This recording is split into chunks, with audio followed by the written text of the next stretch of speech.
Hoy cuando lo saludaba recién en el pasillo a Daniel Hoyos Maldonado le decía, bienvenido contador, licenciado, doctor, porque tiene todo. Digamos que es una persona sumamente capacitada, origen de, digamos, como contador, pero es contador, docente de la Facultad de Ciencias Económicas de la UNICEN, especialista en materia tributaria y habitualmente analiza la evolución del sistema impositivo argentino, asesora a empresas, a contribuyentes, bueno, en fin, sé que haces más cosas, pero esto es parte de lo que haces, ¿verdad? Bueno, muchas gracias.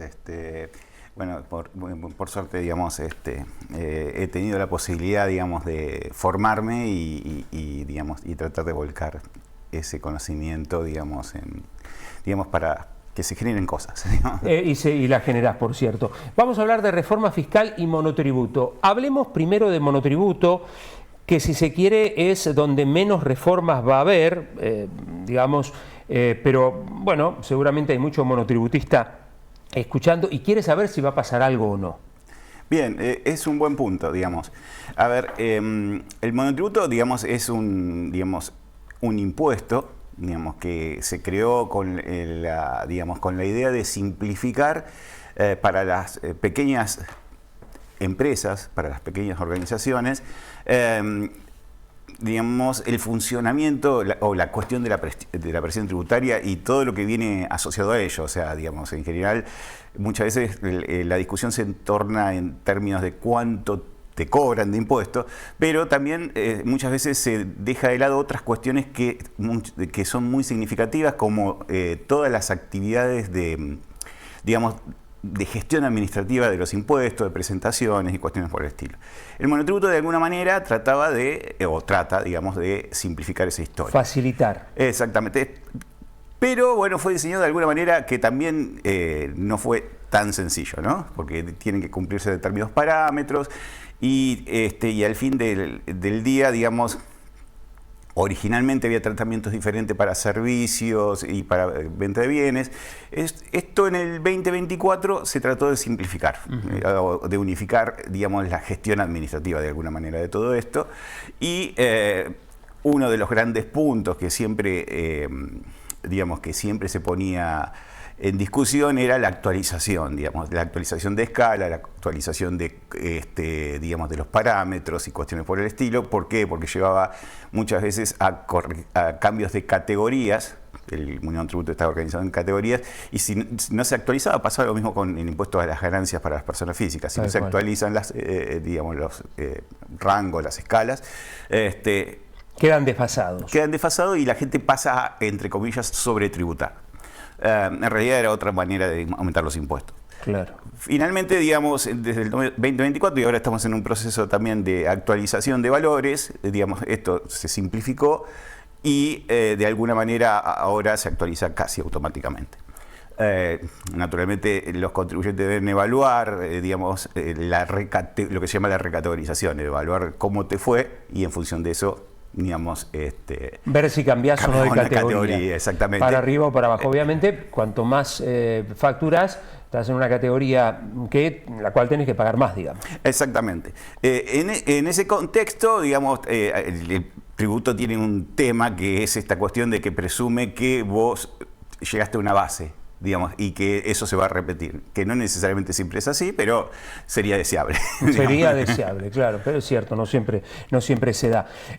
Por lo tanto, lo único que cambiaría el monotributo sería la actualización, no más que eso. No, en este contexto es eso. Lo que sí está en discusión y, digamos, tal vez fue puesto, digamos, de alguna manera sobre la mesa, esta cuestión, digamos, de que algunos técnicos del Fondo Monetario habrían ¿Sugerido? Sugerido, sí, modificar. En realidad ellos, digamos, siempre han planteado, digamos, de alguna manera como que es una anomalía el sistema, porque nosotros tenemos un régimen general donde, digamos, tenemos a los contribuyentes que pagan el impuesto a las ganancias, el impuesto al valor agregado y los aportes previsionales, y a su vez, digamos, de alguna manera se inscriben en algún sistema de obras sociales. Todo eso, hoy el monotributo lo resume, digamos, en un único pago.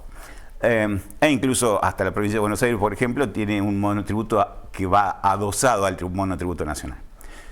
En todo caso, digamos, ahí se nos plantea, digamos, alguna cuestión que, en mi opinión, es un ejercicio teórico, digamos, lo que hace por lo menos algunos técnicos del fondo. ¿Por qué? Porque presumen, y muchas veces acá en Argentina esto se ha dado, que, digamos, independientemente de cuál sea digamos, el sistema tributario o la forma que vos tengas que tributar, digamos, vos vas a hacer las actividades igual. Y, digamos, la presunción que ellos toman es decir, bueno, yo te cobro por régimen general o por monotributo igual. Y si vas al régimen general vas a pagar más. Igual vas a seguir haciendo tu actividad. Y eso no necesariamente es cierto. No, claro, por la informalidad que vivimos. Tal ¿no? cual. ¿Cuántos, pensaba yo, ¿no? Si supongamos que este gobierno le hace caso a estas insinuaciones del Fondo Monetario Internacional y quita el monotributo. No sé, esto es una impresión, pero me da la sensación que la economía informal crecería todavía mucho más. Claro, bueno, ese es un punto bastante interesante porque en realidad, digamos, la presunción que de quienes postulan de una modificación de este esquema, digamos, lo que están diciendo, bueno, en realidad vos estás funcionando y vas a seguir funcionando de la misma manera. Pero en realidad, digamos, ante un cambio, los individuos pueden tomar dos caminos, o sea, estar dentro del sistema o fuera del sistema. La hipótesis o el contexto donde se sugiere estos cambios dice, bueno, no, pero ahora vos fijate que, digamos, está todo más digitalizado, hay menos ámbito para el sector informal. Es cierto. Estamos en Argentina. Estamos en Argentina, ese es un buen punto, digamos, hay una gran gimnasia, digamos, en esta materia y, digamos, y la verdad es que digamos, la teoría económica, la teoría fiscal, lo que indica sistemáticamente que en la medida que vos crecés la presión fiscal, digamos, podés incrementar la recaudación por un lado, pero la perdés por otro. Digamos, decíselo, perdón, decíselo al municipio de Tandil, ¿no? Que vemos que con esta situación necesita más fondos, se aumentaron mucho las tasas y bajó un montón la cobrabilidad. Es lo que vos estás planteando de manera teórica, verlo en la práctica. Exactamente, y no solamente ahora, sino ya hay una larga trayectoria. Y sin embargo, digamos, pareciera que, digamos, no solo los municipios, la provincia también, y a veces la nación también, siempre tratan de tropezar con la misma piedra. Digamos, incluso en la región, por ejemplo, hemos tenido casos paradigmáticos. El caso, digamos, del municipio de Azul, cuando indexó las tasas por el precio del gasoil.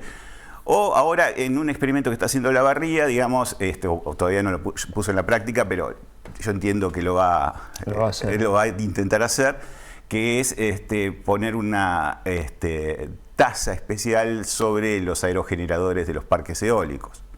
Con lo cual, digamos, probablemente, si eso se lleva a la práctica, en el corto plazo esto tenga un resultado fiscal. ¿Por qué? Porque los aerogeneradores los tenés instalados, pero va a desalentar la futura instalación así que, digamos, en realidad, digamos, eso es pan para hoy, hambre para mañana, ¿no? Daniel, ¿y qué pensás vos que puede hacer el gobierno? Acá ya te estoy pidiendo casi una opinión, pero a partir de tu expertise, respecto a esta sugerencia del Fondo Monetario Internacional. Es un gobierno que en muchos aspectos, bueno, trata de cumplir con el fondo.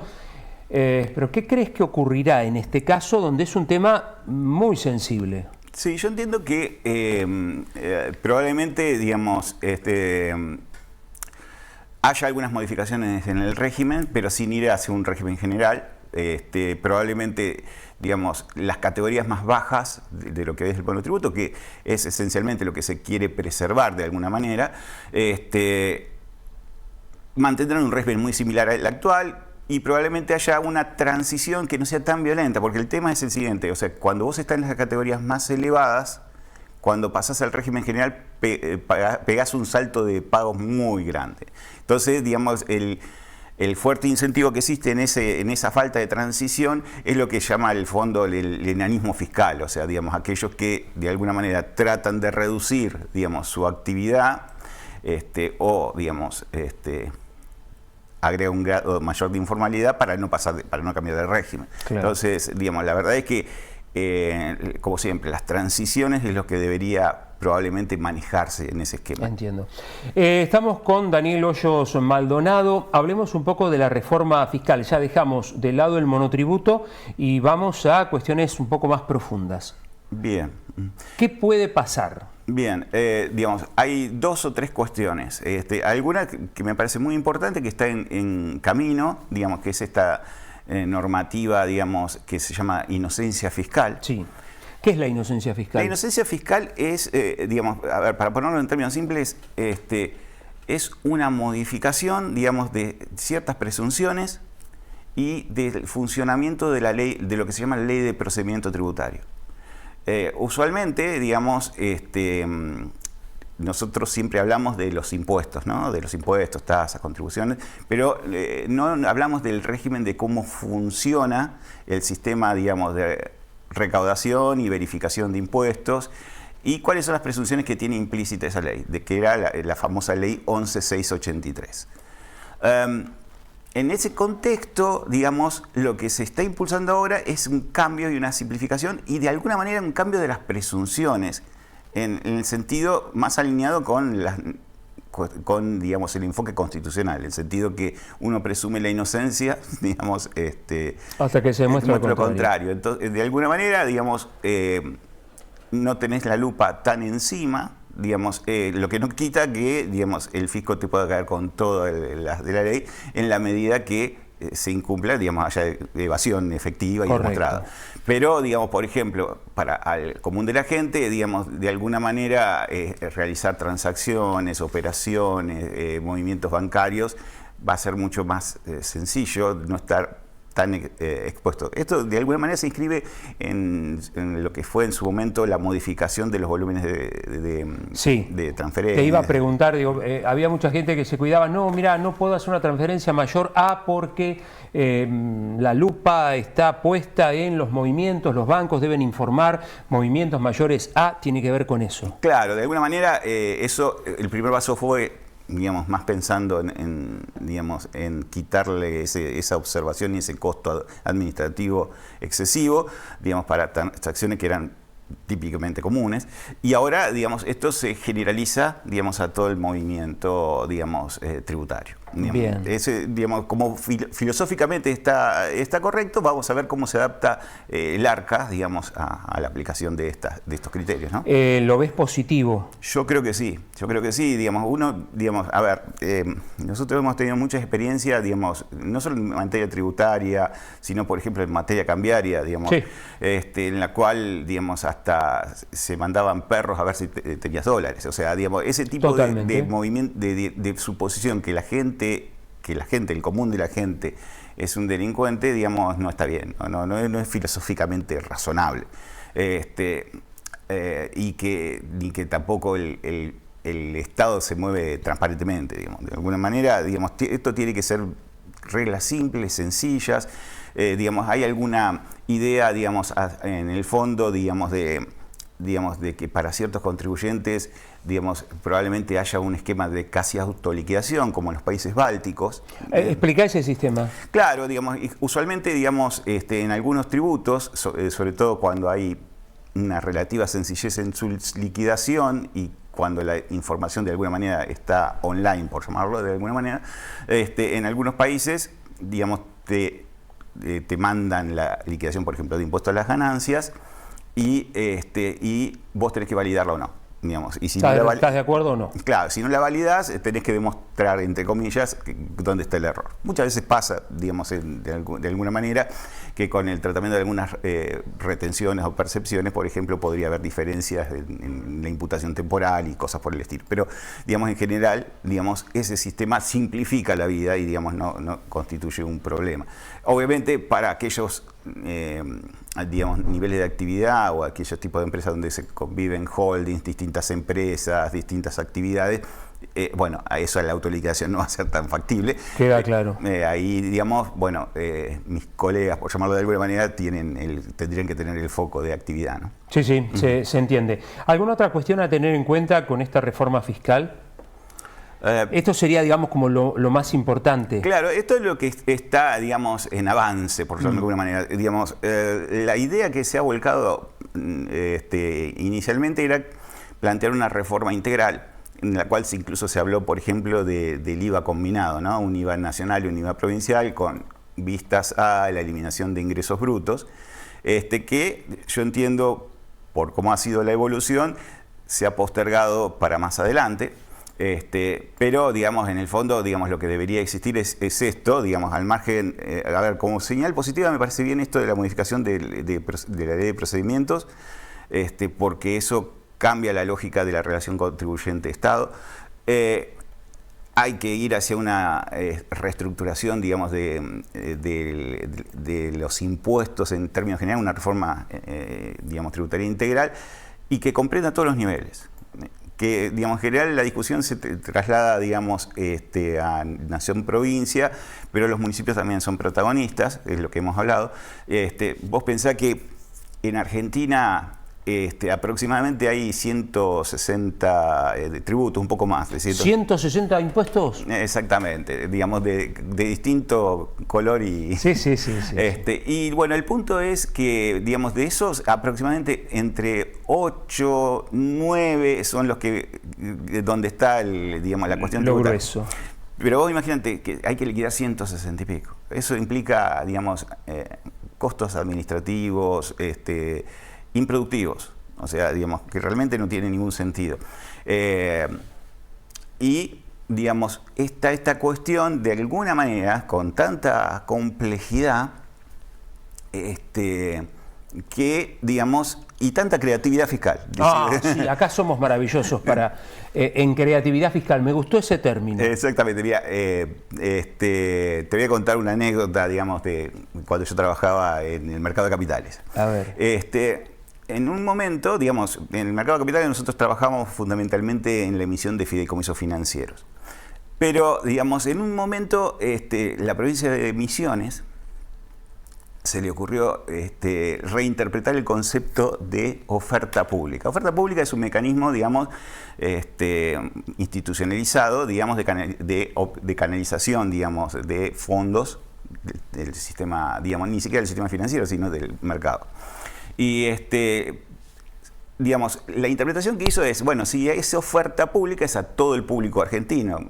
Misiones representaba el 2%, digamos, de la población en ese momento, y entonces el 2% de toda la base imponible corresponde a Misiones. Inventaron un impuesto, digamos, para cobrar eso. Bueno, separaron todas las emisiones de fideicomiso en ese momento, todas, cuando digo todas, es todas. Tuvo que intervenir la Comisión Nacional de Valores, hacer una presentación oficial ante emisión y se cortó, digamos, se volvió hacia atrás ese tipo de emisión, ese tipo de tributación. Por eso hablo de la creatividad. Ese tipo de creatividad debería estar excluida del sistema. Los tributos deberían ser simples, sencillos, no ponerte en falta siempre, en el sentido, digamos, siempre parece que estás en falta con algo. Pasaba lo mismo con el régimen cambiario en su momento, digamos. Y, digamos, deben ser razonablemente universales, en el sentido de, digamos, no debe haber categorías específicas. Daniel Hoyos Maldonado, ¿con él estamos hablando? Ya para ir cerrando, esto que vos planteás, que a simple vista, digamos, parece sensato, muy sensato, ¿cómo garantizamos, en caso de que se pudiera hacer esa reforma fiscal, cómo garantizamos que más allá de los gobiernos que vayan pasando, esto no cambie y que no vuelva esa creatividad fiscal de la que vos hablas por un tema de necesidad, de avaricia fiscal, de lo que sea? Digo, en Estados Unidos cambian los gobiernos, el régimen fiscal no cambia. En otro tipo de países, inclusive algunos muy similares a la Argentina y muy cercanos, cambian los gobiernos, cambia la ideología y el sistema de impuestos no cambia. ¿Cómo hacemos para que eso ocurra también en Tandil? En la Argentina. Te traicioné el subconsciente. Me traicionó el subconsciente. Digamos, a ver, debería esto, digamos, lo que la teoría, digamos, la teoría económica, la teoría fiscal en general, sugiere es que existan, digamos, trabas institucionales. O sea, las trabas institucionales, está bien que estamos, como decías vos, estamos en Argentina. En Argentina se votó la intangibilidad de los depósitos, se votaron instituciones fiscales en el gobierno de Menem, en el último tramo del gobierno de Menem, y no se llevaron a la práctica. Entonces, digamos, de alguna manera debería existir algún tipo de bloqueo institucional. Claro. Es tan laxa, perdón, ¿no? Esto es su opinión, ¿no? Pero es tan laxa la institucionalidad en nuestro país que la vamos adaptando de acuerdo a las necesidades o a la voracidad fiscal de un gobierno también. Exactamente, pero digamos, la institucionalidad también debiera estar garantizada por la justicia. O sea que, bueno, ¿de qué estamos? Estamos hablando justamente de la Argentina, que está dentro del mismo sistema, lamentablemente, todos los poderes. Claro. ¿No? Pero bueno, acá no te quiero involucrar a vos. Daniel, muy clarito, muy claro, y te agradecemos mucho que te hayas molestado hasta acá. Temprano en la mañana, no hay clases en la universidad, él vino igual, así que gracias, Daniel. No, muchas gracias a vos y a tu audiencia. Daniel Hoyos Maldonado es contador público, docente universitario, especialista en materia tributaria, y nos estuvo desasnando un poquito acá sobre monotributo, posibles cambios que en realidad pasan simplemente por adaptación de valores, y el tema de la reforma fiscal que, bueno, si es para bien, ojalá se dé y que permanezca.